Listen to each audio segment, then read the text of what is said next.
If you need to remove a payment method from Google Calendar, follow these simple steps to ensure your account is updated. This process can help you manage your billing information effectively. Step 1. Open Google Calendar. Launch the Google Calendar app on your device or visit the Google Calendar website on your computer. Make sure you are logged into the account associated with the payment method you want to remove. Step 2. Access account settings. On the app or website, look for the settings icon, usually represented by a gear symbol. Click on it to open the settings menu, where you can manage various aspects of your account.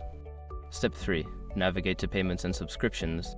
Within the settings menu, find the section labeled Payments and Subscriptions or Billing. This section contains all your payment methods and subscription details linked to your Google account. Step 4. Select payment methods. In the Payments and Subscriptions section, locate the option for payment methods. Click on it to view all the payment methods currently associated with your account. Step 5. Remove the payment method. Find the payment method you wish to remove and select the option to delete or remove it. Confirm your choice when prompted to ensure the payment method is successfully removed from your account. By following these steps, you can easily manage and remove payment methods from your Google Calendar. If you encounter any issues, consider checking Google support resources for further assistance.